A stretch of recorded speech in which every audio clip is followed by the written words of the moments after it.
News 21 आपके साथ मैं हूँ ऋतिका पांडे। देखिए, कहते हैं नारी ही जीवन का श्रृंगार करती है, नारी के अस्तित्व से ही समाज का कल्याण होता है। और इसी बात की जो है जीती जागती जो मिसाल है वो है आज की हमारी खास मेहमान, क्योंकि उन्होंने ये साबित कर दिया है कि देखिए, उम्र तो सिर्फ एक आंकड़ा है और अगर जीवन में कुछ करने का जुनून हो तो हौसलों की मंजिलों की कमी नहीं है। आज की हमारी खास मेहमान है सीनियर वाइस चेयरमैन भगवान Mahavir cancer research centre hospital की चेयरपर्सन श्रीमती अनिला कोठारी जी। साथ ही कैंसर केयर की आप चेयरपर्सन हैं, ड्रीम फाउंडेशन की जो है आप डायरेक्टर भी हैं। तो सबसे पहले हम मैम से मिलते हैं, उनका स्वागत करते हैं। मैम, बहुत बहुत नमस्कार आपका, आपने हमारे लिए अपना जो कीमती वक्त निकाला। नमस्कार। कैसी हैं मैम आप?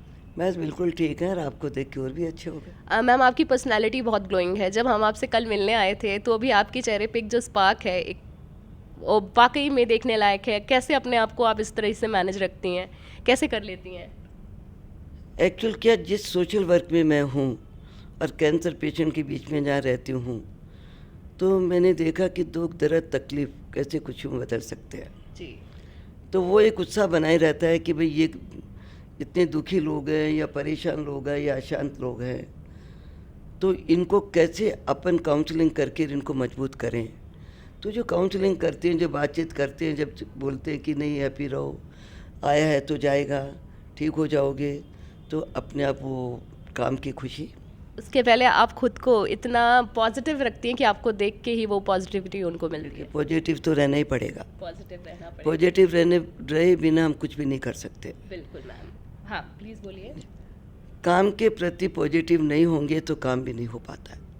जी, काम और नज़रिए के प्रति अगर पॉजिटिविटी नहीं हो तो जीवन में वाकई में कह सकते हैं कुछ भी करना मुश्किल है। मैम का जो समय है काफ़ी कीमती है, तो चलिए हम शुरुआत से थोड़ी सी बातचीत करते हैं। आपके जीवन के बारे में, आपके बचपन के बारे में, स्कूली शिक्षा के बारे में हमें कुछ बताएं।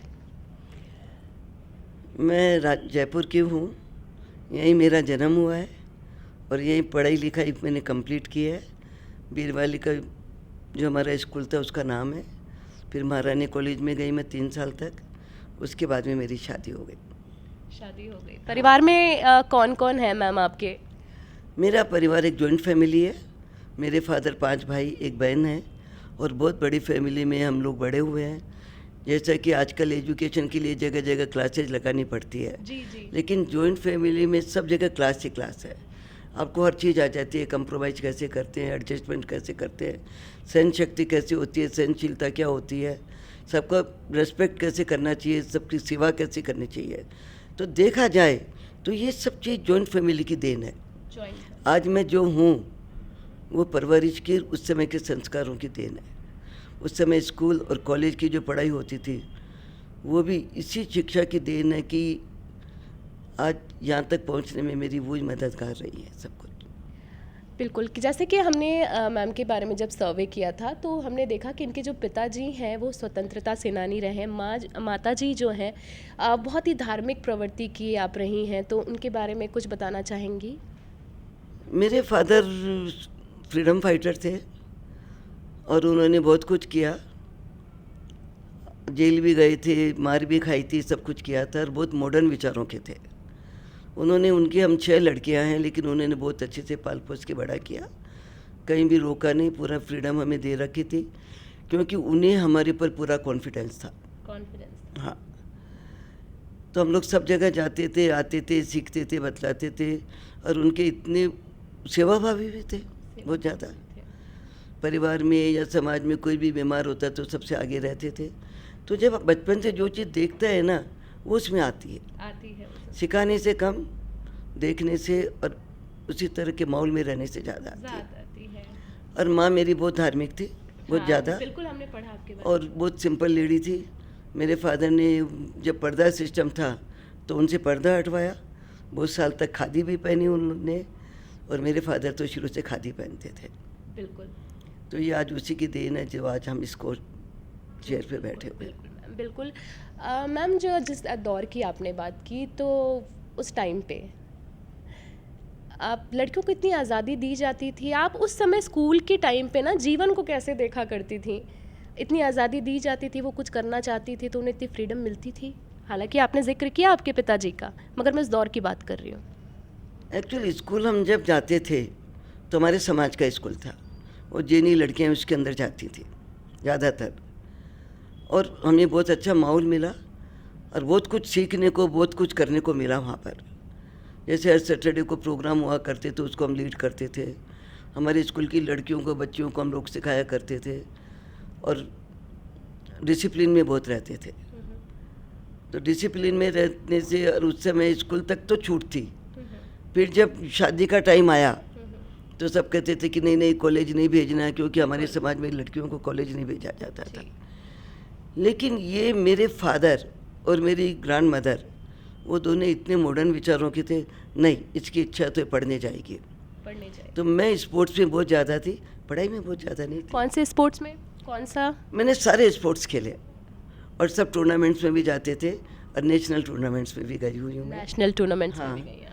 उसके बाद में कॉलेज गए, तब भी वही गेम्स में खेलते रहे वहाँ पे।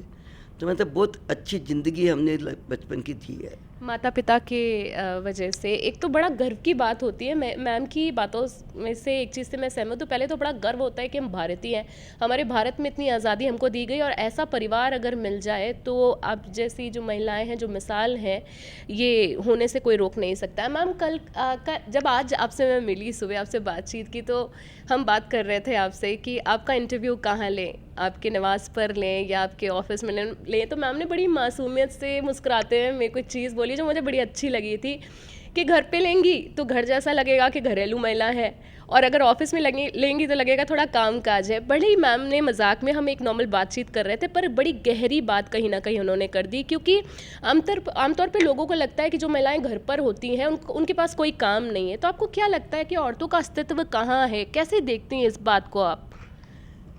औरतों का अस्तित्व होना तो चाहिए, जो कि आजकल हो रहा है। जिस समय हमारा टाइम था उस समय इतना अस्तित्व नहीं था। हम लोग शादी होके गए तो जॉइंट फैमिली में गए, तो हमारा उस समय एक ही उद्देश्य था, पूरे परिवार को जोड़ के रखना, बहुत प्रेम से रहना, मिलजुल के काम करना। तो उस समय इतनी छूट नहीं थी कि पर्दा बहुत था। मेरी शादी भी पर्दे में हुई थी, मतलब मेरी शादी ये ठोड़ी के नीचे तक जो पर्दा होता है ना जी, जी। उसमें हुई थी। और ऐसे बाहर आना जाना, घूमना फिरना अपने मनमानी नहीं थी। मनमानी नहीं। घर में आप बहुत प्रेम से रहो, बहुत मिलजुल के रहो, सबका ख्याल रखते हुए रहो, सबका ध्यान रखते। तो मुझे लगता है वो भी एक बहुत बड़ी चीज़ थी। बहुत बड़ी चीज़। तो वो क्या रहता है कि घर को बांध के चलते हैं तो एक अच्छा घर, सुखी परिवार होता है। उसी में हमारे बच्चे बड़े हुए तो उनको भी मालूम पड़ा कि फैमिली क्या होती है, क्या नहीं होती है। तो मुझे लगता है कि जॉइंट फैमिली होना बहुत ज़रूरी है, सब काम करना भी बहुत ज़रूरी है, क्योंकि घर का मैनेजमेंट आपको दूसरी चीज़ें सिखा जाता है। दूसरी चीज़ें सिखा, आप जिम्मेदारियां। जहाँ भी जाते हो कि आप जिम्मेदारी से काम करोगे और टाइम टू टाइम काम करोगे और अपना उद्देश्य रखते हुए काम करोगे।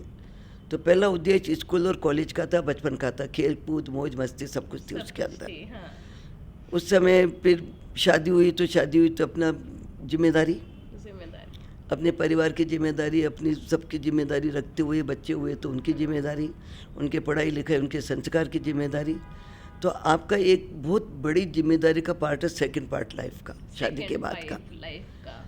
तो उसके अंदर अपन ने बहुत सारी चीज़ें सीखने को मिली। और उतार चढ़ाव भी ज़रूर आए होंगे। देखिए, उतार चढ़ाव तो किसको अच्छा लगता है कि वो घूमे नहीं, फिरे नहीं, पिक्चर नहीं देखे, बिंदास होके घूमे, हर किसी को अच्छा लगता है। तो लेकिन उसके साथ बंदिश भी अच्छी लगती है। बिल्कुल बिल्कुल बिल्कुल। क्योंकि बंदिश नहीं रखेंगे तो कहीं कोई लाइफ नहीं रहती है। लाइफ नहीं रहती है। मैम बिल्कुल आपने सही कहा ये बात। आपके जीवन साथी के बारे में थोड़ा सा हम जानना चाहेंगे, उनकी रुचियाँ थोड़ा कुछ बताना चाहेंगे, जितना भी आप बताना चाहें। मेरे जीवन साथी है NR कोठारी साहब, KG कोठारी एंड कंपनी, जो कि ये हॉस्पिटल जो चल रहा है, और KG के हमारे ग्रुप का नाम है। इनको शुरू से मेहनत बहुत करने की आदत थी, हर चीज़ में। काम छोटा हो चाहे बड़ा हो, काम लेकिन ये काम है। छोटे काम करेंगे तो बड़े काम अपने आप हो जाएंगे, छोटे काम ही नहीं करेंगे तो बड़े काम आएंगे कहाँ से। फिर हम लोग चले गए थे 69 के अंदर बॉम्बे में ABCD से चालू किया काम इन्होंने। अच्छा घर था, गाड़ी सब कुछ था, खुद की हवेली थी, लेकिन इनका उद्देश्य था कि मुझे काम करना है और कमाना है। ऐसे नहीं है कि मैं ऐश मौज में रह जाऊँ। तो बॉम्बे जाके क्या काम किया मैम? बॉम्बे में क्या, कहाँ रहे, कैसे, क्या था? नहीं, हमारा काम तो देखिए शुरू से ही जिम्स का ही था, ज्वेलरी का ही, जवाहरात का ही। पहले कलर स्टोन का था, मद्रास कैलकाटा से चालू हुआ काम। रंगून गए, रंगून में कलर स्टोन का काम किया था। मेरे ससुर जी, दादा ससुर जी सब लोग इसी में ही थे। जी। और पहले टाइम के अंदर और परिवार के अंदर यही काम ज़्यादा मशहूर था, तो इसी में लगे। फिर जब हम बॉम्बे गए 2 छोटे बच्चों को लेकर के, तो वो छोटे से घर में रहे।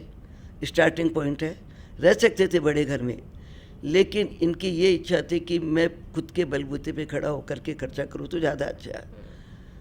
ऊपर वाले की देन है या इनकी मेहनत है, लगन है, ईमानदारी है कि इन्होंने जो काम किया उसमें अब काम में ये सफल रहे। वो इस काम में वो सफल रहे मैम, बिल्कुल, क्योंकि आज इतना बड़ा सेंटर है, पूरे देश और दुनिया में ये जाना जाता है और आप लोगों की मेहनत का ही नतीजा है। मैं इस बात पे एक आना चाहूँगी कि मैम कैंसर हॉस्पिटल ही खोलने के बारे में कैसे मन में आया, थोड़ा सा इस बारे में बात कर लेते हैं।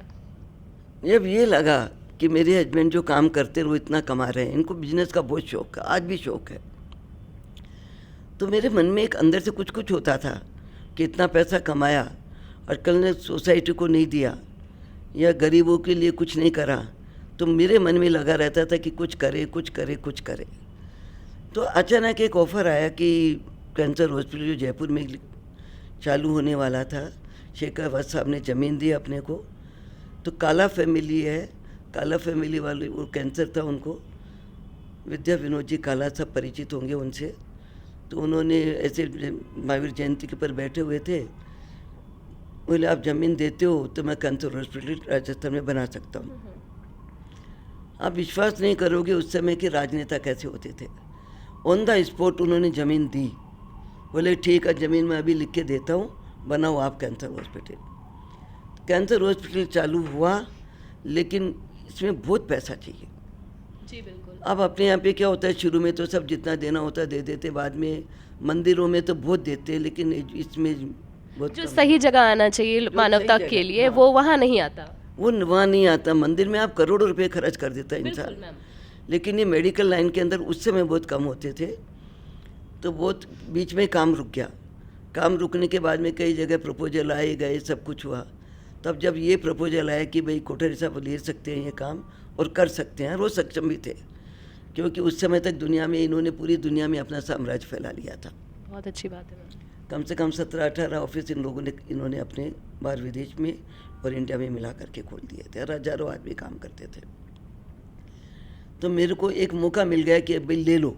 हाँ हालांकि मुझे पता है कि हॉस्पिटल में कोई डॉक्टर नहीं है, हाँ। जी जी। मतलब घर में कोई भी नहीं है हमारे फिर भी आप ये मौका नहीं चूकना चाहते। लेकिन ये नहीं चाहते थे। फिर वो कैंसर जैसी बीमारी, उस समय तो नाम से डर लगता था, फिर भी ये लगता था कि स्टार्टिंग अपन नहीं कर पाएंगे, तो मिल रहा है तो ले लेना चाहिए। बिल्कुल, क्योंकि मेरा सवाल भी यही था मैम कि इसी बीमारी का हॉस्पिटल खोलने की वजह क्या थी? ये तो वजह तो देखो कुछ करने की तो थी, लेकिन ये खोलने का ऐसा सोचा नहीं था कि कैंसर का करेंगे। लेकिन ये पूरी प्लान से था यार, लोगों को इतनी उम्मीद थी, एक अपील आई थी वहाँ से, तो उनको उस अपील को इन्होंने बहुत गहराई से लिया कि मुझे करना चाहिए, कि मुझे, मैं इस लायक हूँ और मुझे इतनी इस लायक समझा है, तो मुझे ये काम करना है। और मेरी भी भावना थी। 6 महीने तक हम लोग सबसे राय लेते रहे, किसी ने नीचे गिराया, किसी ने ऊपर लिया, किसी ने बोला ये, सब लोगों से राय लेते लेते फिर हम गए कैंसर हॉस्पिटल, टाटा हॉस्पिटल में, डॉक्टर देसाई के पास में। तो वहाँ पे उन्होंने बोला कि कोठारी साहब ये हॉस्पिटल आप ले लें, मैं चला के दिखाऊंगा, नहीं चलेगा तो मैं जयपुर में 6 महीने आके रोक के इसको चलाऊंगा, यहाँ रुकूंगा। तो वो शब्द थे, और अब उसके पीछे मुड़ के मेरे हस्बैंड ने देखा नहीं और उन्होंने ले लिया।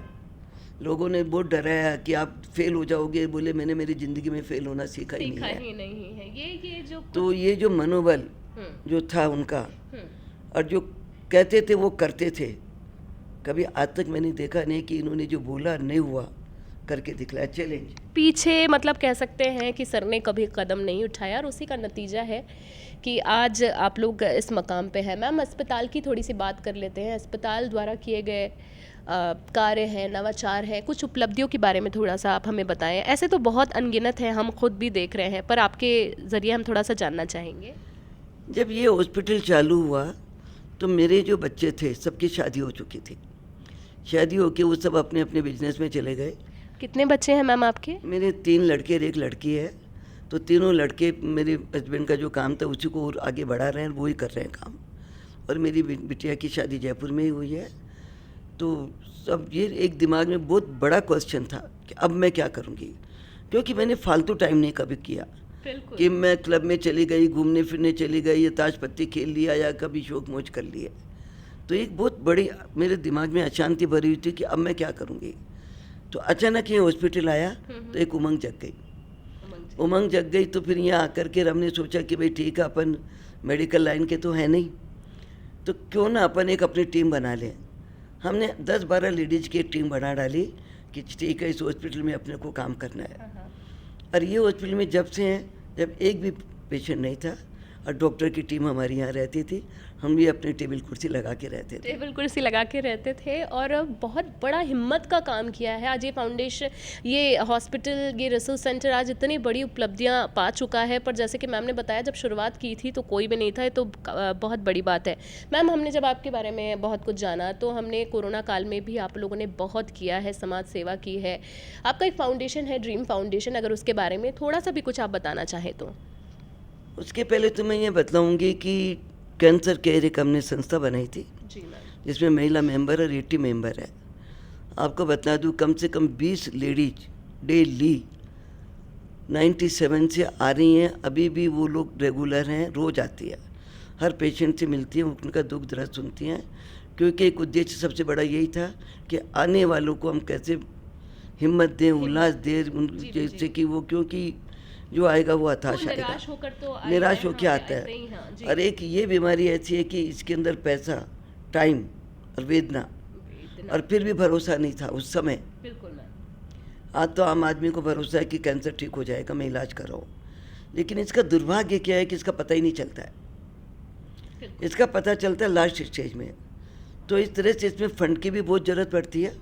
हमने कई तरीके से कई प्रोग्राम करके फ़ंड इकट्ठा करा। हज़ारों लोगों की हमने सहायता करी।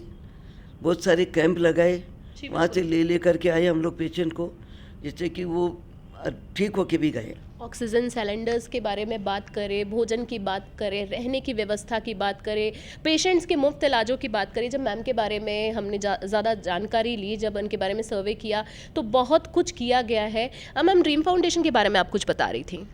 ड्रीम फाउंडेशन ऐसे कि बच्चे बहुत ज़्यादा आते हैं कैंसर के। अच्छा, उन्हें ये तो नहीं मालूम है कि मुझे कैंसर है, तो वो पीड़ा तो बहुत ज़्यादा थी, क्योंकि 4-4 साल, 5-5 साल, 2-2 साल बच्चों की कीमो लगती है या सर्जरी होती है, तो तकलीफ़ तो है। तो एक ये लगा कि एक बच्चे जो आते हैं रोते थे, तो पहले हम लोगों ने छोटी छोटी गिफ्ट देना चालू किया, खाने का दिया। तो और बच्चा मेरे रूम में आता था और फिर जाता था।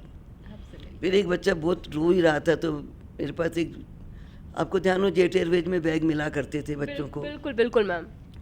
तो बैग पड़ा था, मैंने उसको दे दिया और मैंने उसको ये बोला, तू रोना मत। आप विश्वास नहीं करोगे, वो इतनी सी चीज़ ऐसी कारगर हुई कि उस बच्चे ने रोना बंद कर दिया।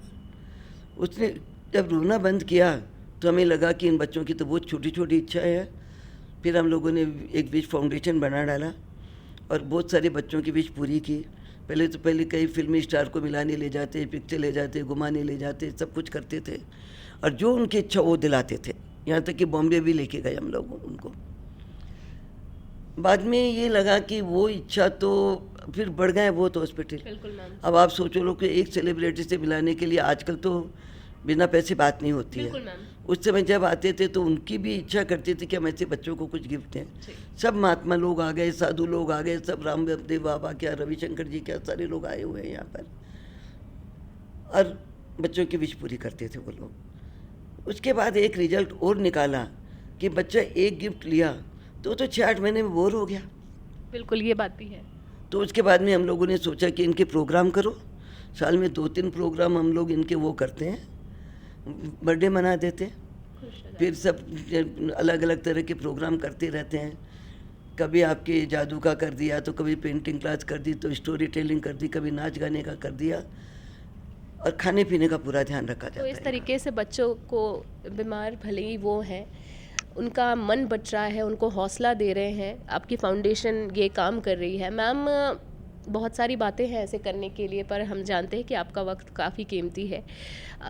एक कभी जैसे कि लोकसभा चुनाव आ रहे हैं मैम, ज़्यादा मैं राजनीति में नहीं जाऊंगी, मात्र एक आम नागरिक होने के नाते राजनीति में कोई आपका रुझान है? क्योंकि देखा जाए तो देश का जो पदभार है, राष्ट्रपति बनकर जो महिलाएं हैं कहीं पीछे नहीं है, संभाल रही हैं, तो आपका कोई रुझान है या कभी मन है राजनीति में आने का आपका? देखो, राजनीति में तो आने का तो मन नहीं है अच्छा, और ना आना चाहूँगी, क्योंकि जो मैं काम कर रही हूँ वो मेरे को बहुत सेटिस्फेक्शन देता है वो काम। बहुत अच्छी बात है मैम। अभी हम लोगों ने जैसे कैंसर जिस तादाद में बढ़ रहा है, तो उस तादाद के लिए हमने कैंसर जांच आपके द्वारा हमारी 2 बसें बन गई और हर गांव जिले में जा रही है, पूरे राजस्थान में जा रही है। एक साल में हमने 140 कैंप कर लिए और कई पेशेंट ले आए। राजनीति का मतलब ये हो गया है कि कई जो आज जितना भी आप अच्छा रूप देख रहे हो राजस्थान का, जो रेगिस्तान कहलाता था आज पूरी ग्रीनरी हो गई। आज हर आदमी एजुकेशन की तरफ दौड़ गया, आज हर काम कुछ ना कुछ करना चाहता है हर लोग, तो ये राजनेताओं का ही कमाल है। तो मतलब मैम का कहने का मतलब ये है कि सरकारें, जो भी सरकार है, वो अपना बेहतरीन तरीके से काम कर रही हैं, मैम को अपने काम से संतुष्टि मिलती है और ज़रूरी भी है कि खुद के काम से जो संतुष्टि मिले इंसान को वही करना चाहिए। मैम फिर भी एक सवाल करना चाहूँगी कि सरकार से कोई एक आम नागरिक होने के नाते आपकी कोई अपेक्षा है, कोई इच्छा है जो आप रखना चाहती हैं समाज के हित में? देखो, मैं जो काम कर रही हूँ उसकी अपेक्षा तो पूरी हो गई। हाँ, तो आप अपने काम, हाँ, इतनी योजना गवर्नमेंट ने बना डाली कि आज गरीब से गरीब आदमी भी इलाज करा सकता है, तो ये तो बहुत बढ़िया काम कर रहे हैं। मेडिकल के अंदर, एजुकेशन में भी आजकल बहुत अच्छा काम हो रहा है, तो मुझे कमी तो कहीं भी नहीं लगती है। लेकिन ये काम ऐसे होते हैं जितना बड़ा है उतने बढ़ जाते हैं, जितना कभी भी सेटिस्फेक्शन नहीं मिलता इन चीज़ों के अंदर। अब राजनेताओं भी इतना ज़बरदस्त काम कर रहे हैं, लेकिन पब्लिक भी सहयोग दे रही है, कोई नहीं भी दे रही है, दोनों चीज़ है। आज एक एक घर में देखोगे, पहले तो एक झोपड़पट्टी में एक टीवी नहीं होता था, चूल्हे पे खाना बनता था, कैसे हालत में रहते थे। बिल्कुल। आज आप देखोगे टीवी भी है तो फ्रिज भी है तो छोटा मोटा पलंग भी है, फर्नीचर भी सब है, कुछ है, मतलब सरकार। लेकिन इच्छाएं कभी भी पूरी किसी की भी नहीं कर सकता कोई भी।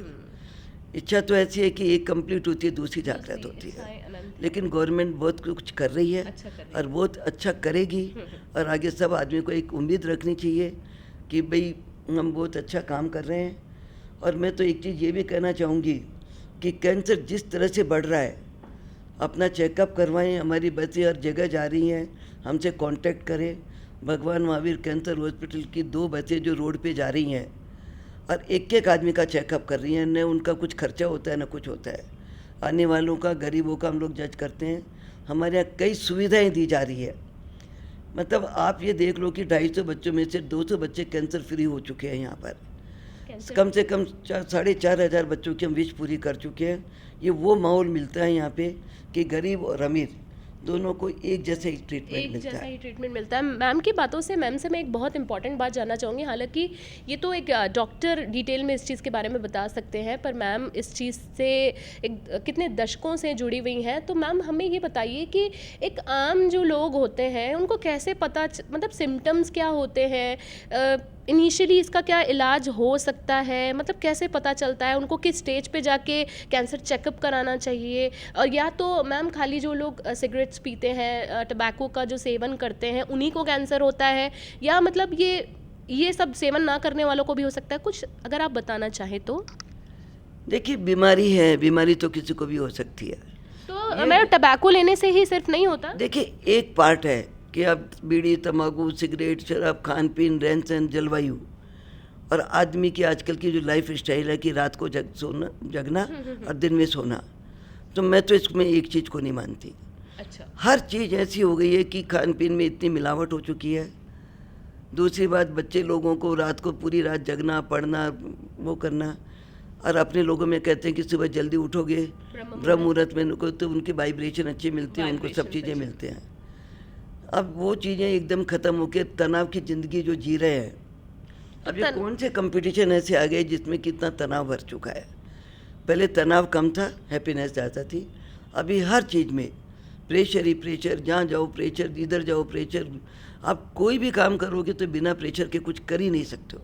बिना प्रेशर के कुछ कर ही नहीं सकते। मैम ने बिल्कुल सही कहा कि आज के टाइम में लोग भाग रहे हैं, ना जाने किस चीज़ के पीछे भाग रहे हैं। तो मैम मैं यही आपसे जानना चाह रही थी कि इसका इनिशियल लेवल पे ये कब पता चलता है, कैसे इसका टेस्ट कराया जाता है, या किसी इंसान को कुछ लग रहा है तो उसको कैसे, कहाँ जाके टेस्ट कराना चाहिए, किस तरीके के टेस्ट होते हैं? ये एक्चुअली एक जागरूकता का अभियान है। अच्छा। जागरूक होगा, सेल्फ चेकअप करेगा तो मालूम पड़ जाएगा। लेकिन ये एक ऐसी बीमारी मैंने जो देखी है, इसमें चिन्ह कुछ नहीं होते। अच्छा, चिन्ह कुछ नहीं नहीं। होते। अच्छा। मालूम ही नहीं पड़ता लोगों को। कोई भी करेगा कि लेडीज क्या जो क्यों इतनी बीमारी बढ़ रही है। अच्छा, बढ़ती भी है, मालूम भी पड़े, ठीक है, दवा ले लो, ठीक हो जाएगा। ये जनरल डॉक्टर के पास चले गए, उन्होंने दे दिया। फिर दूसरी बात, कभी कहीं कोई गांठ निकल भी गई तो टीबी की गांठ है, वो हो जाती है, भाई ये तो ट्यूबरक्लोसिस की गांठ है, वो हो गया। इनिशियली लेवल पे मतलब इसका मैम ट्रीटमेंट हो सकता है? जैसे इसके स्टेजेस होते हैं, तो क्या ट्रीटमेंट पॉसिबल है किस स्टेज तक? ये फर्स्ट और सेकंड में तो क्योर हो जाते हैं, मैं आपको बता दूँ। थर्ड स्टेज में भी अच्छी लाइफ जी लेते हैं काफ़ी साल तक। अब जो लास्ट स्टेज है, आजकल इतना ज़्यादा इलाज नहीं निकला, जी मैम। लेकिन ट्रीटमेंट वेदना पाके लास्ट स्टेज में भी कई लोग जी जाते हैं, जी जाते हैं। जिनका मनोबल है। कैंसर में सबसे बड़ी चीज़ है कि ट्रीटमेंट और मनोबल, विल पावर, घर का सहयोग घर का सहयोग और पूरा हेल्प होना, मानसिक तनाव नहीं होना, उनका खान पीन और इधर उधर नहीं भटके। क्योंकि कई लोग चले जाते हैं जादू टोने में चले गए, कई लोग किसी में चले जाते हैं, कोई लोग झाड़े में चले गए, कई लोग आयुर्वेद में इलाज करा लिया। आयुर्वेद एक है, अच्छा, बहुत अच्छी चीज़ है, लेकिन वो अल्टरनेटिव थेरेपी है। इसका इलाज मेडिकल में ही होता है और इसका इलाज वहीं होगा जो कैंसर का सेंटर होगा। तो कहने का मतलब है कि जब अगर आपको ऐसी कोई चीज़ लग रही है तो आप जाके चेकअप कराइए, ना कि आप किसी अंधविश्वास में पड़िए। सारी चीज़ें अपनी जगह है, पर जो ट्रीटमेंट है वो ट्रीटमेंट के तौर पे ही उसको आप समय से लीजिए। मैम, जीवन में कुछ ऐसा इस स्टेज पे आने के बाद आपने लाइफ के हर उतार चढ़ाव, हर पड़ाव देखे हैं, कुछ ऐसा लगता है कि कुछ मैंने खो दिया या मुझे कुछ पाना है, कुछ ऐसा सा मन में आता है आपके कभी कभी जब अकेले बैठती हैं आप? मैं अकेले बैठती हूँ तो मैं आँख बंद करती हूँ, सोचती हूँ और पीछे मुड़ के देखती हूँ तो मेरे को मेरी ज़िंदगी से कोई शिकायत नहीं है। बहुत ही अच्छी बात है मैं ये। बचपन में थी तो बहुत बढ़िया, ससुराल गई तो पूरी जिम्मेदारी के साथ। बच्चे भी मेरे इतने अच्छे हैं कि आज पूरे देश विदेश में सब जगह रहते हैं, लेकिन कोई किसी का कोई शौक ऐसा नहीं है जिसके लिए मुझे टेंशन हो या चिंता हो। बीड़ी सिगरेट मेरे घर में इतना बड़ा परिवार है, कोई नहीं पीता है। दूसरी बात, जो मैंने मेरी ज़िंदगी अभी जो हॉस्पिटल में लगाई है, सब काम आपकी जिम्मेदारी के हैं, लेकिन जब ये जो सेवा का काम है ये खुद का है, मेरे मन का है, मेरे सेटिस्फेक्शन का है, जो कि मुझे लगता है कि भगवान ने भेजा है तो मैंने कुछ तो किया है। और मैं सबको यही कहना चाहूँगी कि फालतू के टाइम वेस्ट मत करो, कोई ना कोई चीज़ ऐसी लो कि ज़रूरत पड़े तो अपन किसी की मदद पहुँच कर सके, किसी की दुआ से पहुँच सके। और ऐसे कामों में सहयोगी बहुत सारे लोग मिलते हैं, ये भी मैं बता दूँ आपको। तो मैम की बहुत ही बेहतरीन सोच है कि इतना सब कुछ होने के बावजूद भी लोग आज के टाइम में जो चीज़ होता है कि यंगस्टर्स कह देते हैं हम थोड़ी सी चीज़ में थक गए, पर मैम आज जिस उम्र में है उसके बावजूद भी हम सबसे ज़्यादा टचवुड एक्टिव हैं वो, तो ये सीखने वाली बात है। मैम, हम आपसे बस एक आखिरी सवाल कहेंगे, ये आप एक मैसेज के तौर पे समझें, जो भी आपके दर्शक आपको देख रहे हैं, जीवन को कैसे जीना चाहिए? हालांकि आपकी पूरी बात से हमने समझा, पर अगर एक छोटे शब्दों में आपको मैसेज देना चाहे, जीवन को कैसे जीना चाहिए? एक तो आदमी अपने लिए जीता है कि मुझे करना है, मेरी खुशी के लिए करना है। एक आदमी जीता है कि दूसरों की खुशी के लिए, जहाँ जरूरत वहाँ जाना, उनकी देख रेख करना या जो भी हेल्प करना। जब आप दूसरे के लिए जीते हो ना, तो असली ज़िंदगी तो वही है। खुद के लिए जिए तो क्या जिए, कुछ करके गुजरे तो अपनी ज़िंदगी जी गए। मैं तो यही कहना चाहूँगी कि कोविड को इस बात के लिए तो मैं धन्यवाद दूँगी कि उसने कई लोगों को इस काम में उतार दिया। आजकल हर घर के अंदर हर लोग, मैं मेरे परिवार में देखूँ तो मेरे परिवार के सदस्य कम से कम 15 तो यहाँ आके जुड़ चुके हैं मेरे साथ में। और मेरे जो इतने मेंबर जुड़े हैं वो सब अच्छे घर के, बड़े घर की लेडीज हैं। आज 85 ईयर ओल्ड भी लेडीज रोज़ आती हैं, रोज़ आना। वो कहते मैं रोकना मत, क्योंकि वो रुक जाएंगे तो करेंगे क्या? अब यदि मैं 80 की हूँ तो मैं घर बैठती तो अब तक तो 100 साल की हो जाती मैं। बिल्कुल सही कह रही ये हैं। चीज़ है। क्योंकि ये जो उमंग और खुशी, काम करने की जो खुशी है ना, जज्बा। वो आदमी का जज्बा और वो ही आदमी को ज़िंदा रखता है। और बाकी तो जी के तो कोई भी घर में डिप्रेशन होकर के दिन भर बैठे रहो और अपने आप को परेशान करते रहो, या तो वैसी ज़िंदगी जी लो या या कुछ तो करके वैसे जी लो। कुछ करके तो मैं यही कहती हूँ कि जीना है तो अच्छे से जियो, जी। कुछ करके गुजरो। और यादगार। कभी भी कहीं भी हमारी ज़रूरत हो और जो भी हमसे जुड़ना चाहें जी। और इस काम में हेल्प करना चाहे तो मोस्ट वेलकम उनका। मोस्ट वेलकम है उनका।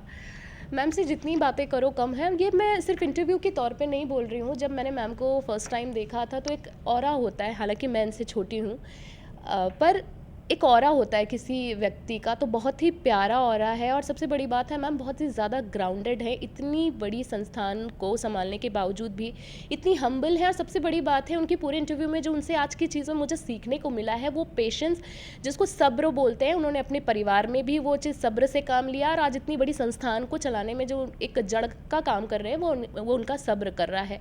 मैम आपसे बात करके मुझे वाकई में बहुत अच्छा लगा और न्यूज़ 21 के पूरी टीम की तरफ से हमारी मंगल कामना है आपके लिए और आपके संस्थान के लिए। खासतौर पे हम आपकी बात करें कि आप बहुत स्वस्थ रहें, ऐसे ही कुशल मंगल रहें और ऐसे ही तरक्की करते रहें। मेरी भी ये शुभकामना है कि एक मीडिया ही ऐसा जज्बा है जो लोगों को जन जन तक बात पहुंचा सकता है। भाई माउथ आप कितनी पब्लिसिटी कर लोगे, लेकिन मीडिया के माध्यम से हर मीडिया वालों को एक ही बात कहना चाहूँगी कि हेल्थ के प्रति जन जागरूकता बहुत बढ़ चुकी है, लेकिन अभी और बहुत कुछ बढ़ाना बाकी है, तो वो इसको बढ़ाए। जी। कैंसर जैसी बीमारी ने प्रचंड रूप चारों तरफ से घेर लिया है। हर इंसान के आजू बाजू में कई लोग मिल जाएंगे। इसमें कुछ पेशेंट बीमार नहीं होता है, पूरा परिवार बीमार होता है। जी। पूरा घर बर्बाद होता है कि आदमी की जेवर बेचने जाए, कि घर बेचने जाए, कि बच्चों की पढ़ाई के लिए करे या शादी के लिए करे या इलाज नहीं कराए। अवेयरनेस का तो काम आप अवेयरनेस का काम तो हम कर ही रहे जी, हैं बिल्कुल और मैम। जुड़े और सहयोग दें हमको। हम हर गरीब की मदद करेंगे। मदद करते हैं। क्यों कि ये हॉस्पिटल सिर्फ जन सेवा के लिए है, जनसेवा गरीबों के की सेवा के लिए है। जी बिल्कुल मैम। तो ये कोई ऐसा कमाने वाला हॉस्पिटल नहीं है, घर ले जाने वाला हॉस्पिटल नहीं है। इसका ट्रस्ट एक पैसा भी नहीं ले जा सकता है यहाँ से कोई भी ट्रस्टी, लेकिन सेवा के मामले में सबसे अग्रणी रहना चाहते हैं।